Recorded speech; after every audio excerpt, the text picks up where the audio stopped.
Hi, thank you for having me today. Sorry I can't be there in person. My name's Amanda Brickwood. I'm Executive Officer at Disability Advocacy New South Wales. That's part of a large organisation called Advocacy Law Alliance, and we're in the advocacy legal space in New South Wales. We also have a national program, a telephone support service as well for people with disability to access remote telephone advocacy support. And I am the champion of Salesforce in our organisation. Awesome. That's a great summary. Thank you. And look, we've been working together. I had a quick look. It's been nearly 2 years, which has been a wonderful journey. And we started off implementing Salesforce for one of the bits of your organisation, and we've kind of been expanding it and improving it ever since. But what initially prompted the move, right? Why did you look at Salesforce in the first place? Okay, so obviously, it started with pain points. So we were using a technology platform before that was a fairly static access type database platform. And for several years, we were having difficulties with the platform being something that you could enter data into, and I guess as an administrative process, but we didn't get anything back out of the system that assisted us at all with our work. So from a staff perspective and from a management perspective, it wasn't paying us back anything. It was just taking time and energy, and we also didn't have any oversight, or there was no way of really sort of analysing or seeing what data we're actually collecting. It was sort of, once it was in the system, it was sort of just, I hope that it's there and I hope that it's okay. Right. We had some growth in our service, and for the most part, the feedback from staff was very negative. And, as anybody knows, like in a social services sort of sector, staff are our people, are the core part of our business. We're a very people-orientated business. And if they're not happy and they're not able to do their job well, then, we're not operating well as a good service. So we turned our mind to what else is out there. And then we did a bit of scoping work and narrowed it down to Salesforce and a couple of other kind of custom, I guess, platforms. And why we decided to go with Salesforce was really that we wanted something that would grow with us. We wanted something that we could start with what we are now and where we are now, but also knowing that we don't know what's coming in the future. We don't want to be stuck with this, out of the box thing, for example, and have nowhere to grow or nowhere to sort of move without doing this whole thing again. Yeah. Salesforce is very much that. We knew that it was more of a sales orientated platform, like originally, but through a demo that I had with one of your developers, I think it was, I could see the potential for what we could do, and then also not have to make every single decision now. And if we do change or grow, there's the potential to add things on. So so that's sort of the decision-making process early on. And then, yeah. Yeah, awesome stuff. All right, so you chose Salesforce because it's flexible, it'll grow with you, it'll adjust and adapt.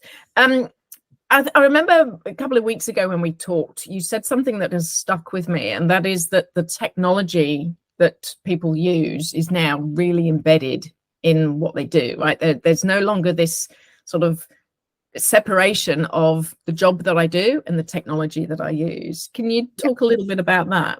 Sure. So when we embarked on this process, it was really important that if I want my people to be using the system, that the system needs to help them do their job.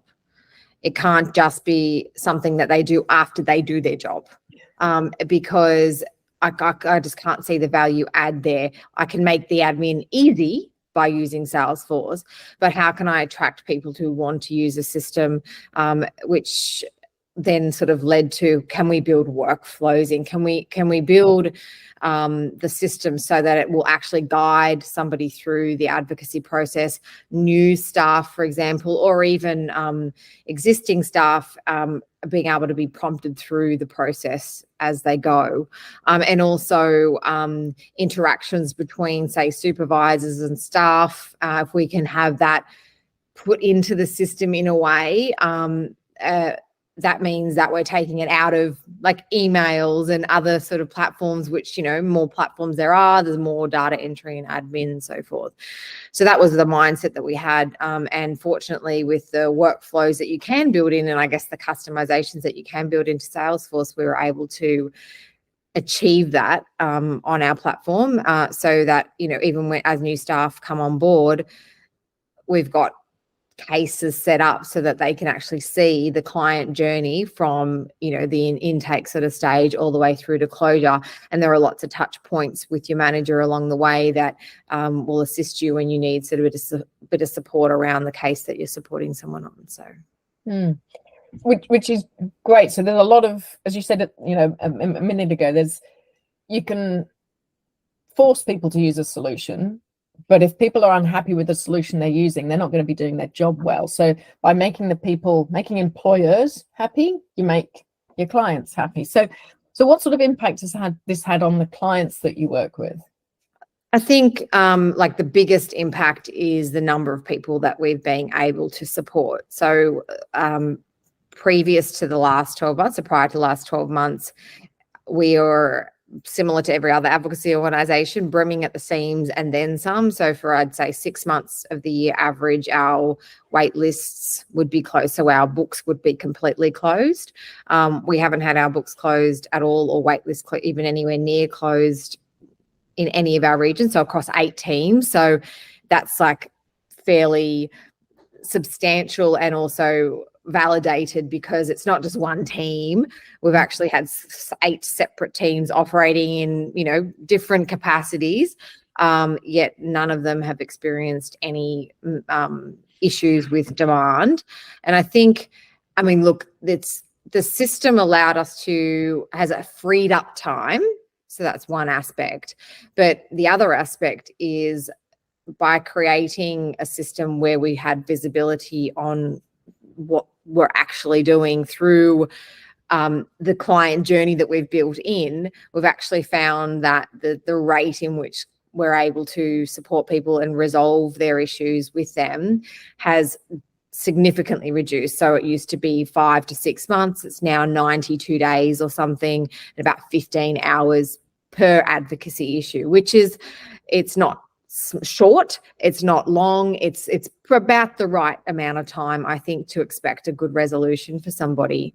So the difference that makes for our clients is that they're no longer told, sorry, we can't help you, which is the most difficult thing for people in our organisation who are very people orientated. It was actually causing quite a lot of distress, particularly in that intake space, with having to turn people away.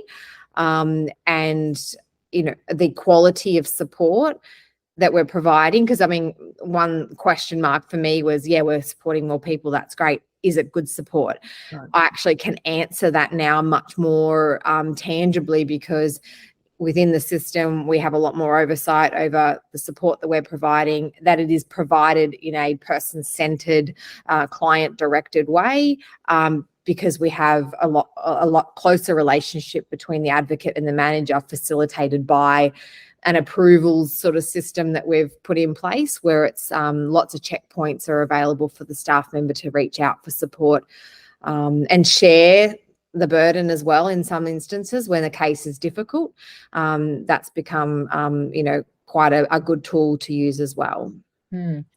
And that's interesting that you mentioned client-centered care, right? Like some of the organizations that we work with, they often feel that they're driven by the funder, right? So, and they may well have multiple funders dealing with different aspects, homelessness, disability, aged care, whatever it is. And rather than looking at the whole person, they're dealing with a particular issue at a time and not necessarily coordinating that care or dealing, as you say, with from a person-centered perspective. So the 8 teams that are using Salesforce are able to think about the person now, right? That's right. And whilst we're working, on a particular advocacy issue with them, the focus is still on, because we've actually built this directly into the system, what we're agreeing to do. So what we're doing for you and what you're able to do. So what things, what are we doing together? And it's very, very clear and transparent. And what we know about, working with clients and working with people is that they're in charge of their own lives. So yes, they've come to our service for support, but it is just that it's support. So what we've done in the system, through an advocacy agreement type process that we've built in, is that it's very clear to begin with. We get to know the person, we understand what is required or what goals they're trying to achieve, and then we map that out. It's in Salesforce, it's in our, which is why I was talking about the client journey being really clear in the system, is because we've got a set of agreed actions that the client has agreed to, that we've agreed to, and then we execute that sort of support. Clearly things change, we're people, but at the very beginning there's an agreement or a contract, and that it just means that there's a lot more transparency in, from our end as well, about what we're agreeing to do for somebody, and it helps then manage time and resources and equitable access to service, but we've also built in enough flexibility in that to say, hey, if the course of the person's life changes, the system is adaptable to also allow that too. It's not so rigid, which is, it's made a huge difference to the quality of support that we're providing. I think the tendency before was to support people by helping and taking the issue, fixing it and giving it back to them.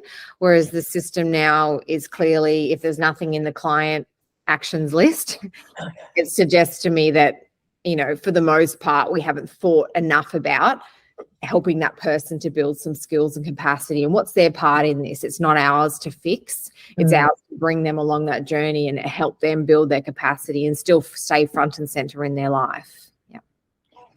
It sounds like technology is helping you deliver the ideal outcome for both staff and the clients that you work for. Yes, absolutely. Absolutely.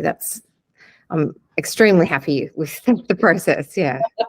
And I guess one of the things, as a manager, as a person who's sort of changing things, so we've changed our processes at the same time as building in this new technology.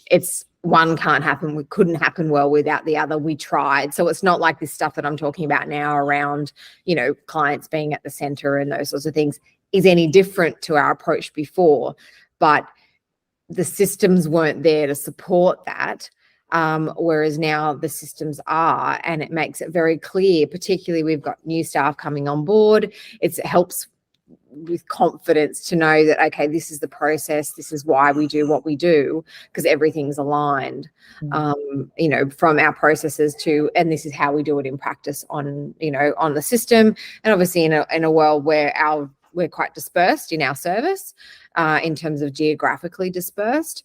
And clients aren't always coming into the office to sign something and whatnot. So we can use technology for those people who can access, emails and, digitally sign things. We're able to use those features and have a really, really quick turnaround, because we can't commence support unless we've got the person's agreement that, yes, this is what they would like. And that turnaround has contributed significantly to, we meet with somebody, within a day, we can commence that support because we can get a signature back very quickly or a verbal agreement, and off we go. So fantastic. So you've talked a little bit about how you're measuring things like, the time to support a client, the reduction in wait lists, being able to see more people. Those are all very internal metrics. What about reporting to funders and other bodies? How's technology helped you with that? Yeah, so, in the old database we had, obviously we still had to report then as well, and we have a large file. So we had clicked a button and we'd send something. What we sent and what it looked like, I have no idea, as long as it was successful. In terms of the other system accepting it, that was as much visibility as I had. I was sort of click and hope and pray. Whereas now,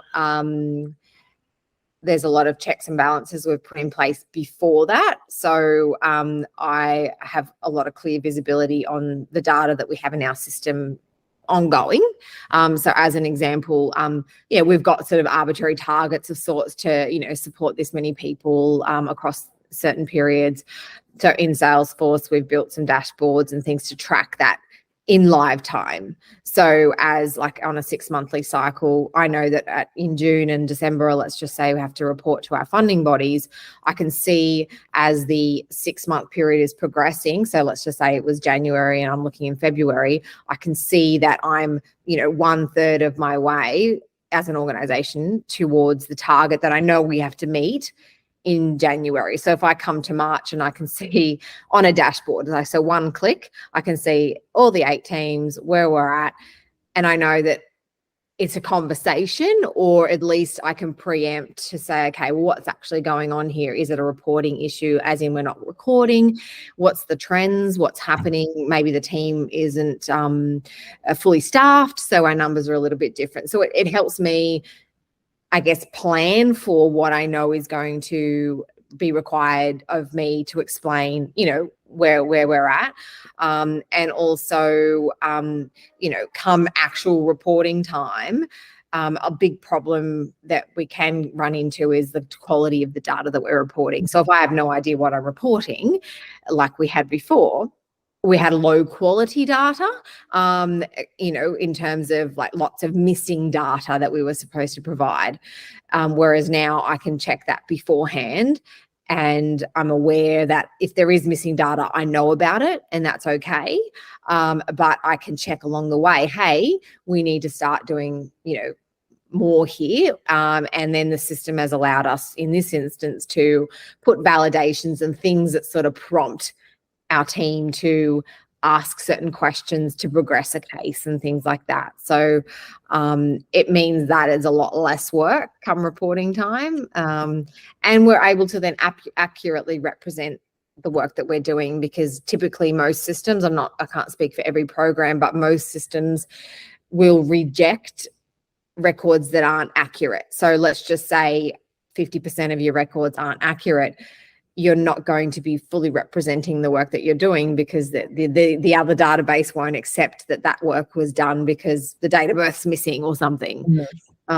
So, it's not an amazing process. There's still, like, we're working with external systems, you don't just click a button and it goes in, but the Salesforce platform has allowed us to have pre-checks and visibility, and then post check. So I can say, oh, this is what I put in there. Does that match up with now what I thought I was sending? And I didn't have that before, and that's been really helpful.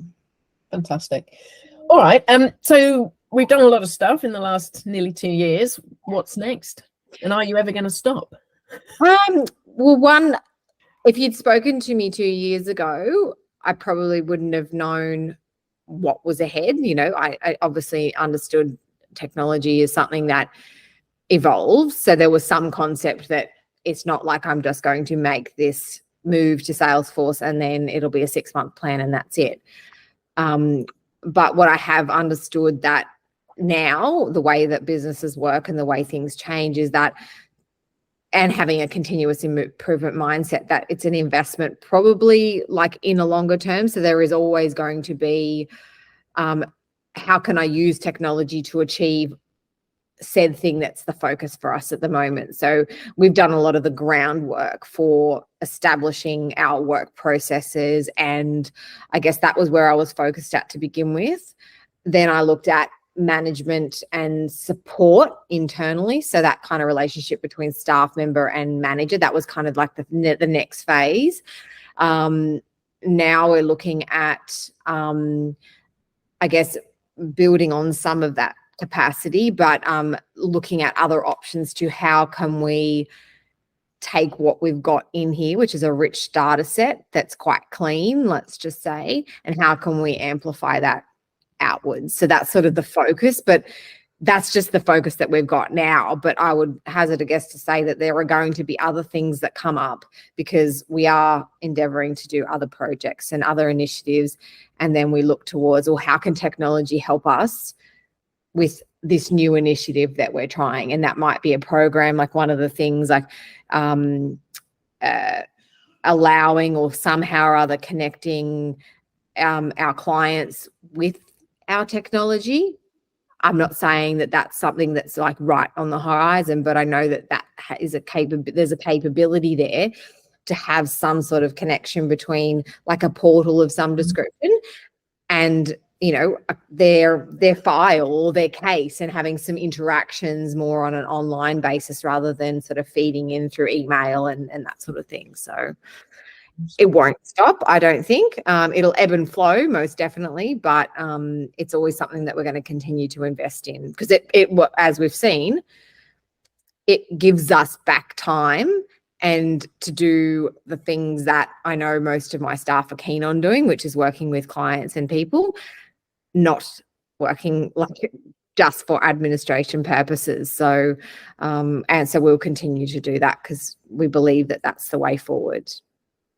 Fabulous. All right. Awesome stuff. Grand. Thank you. Brilliant.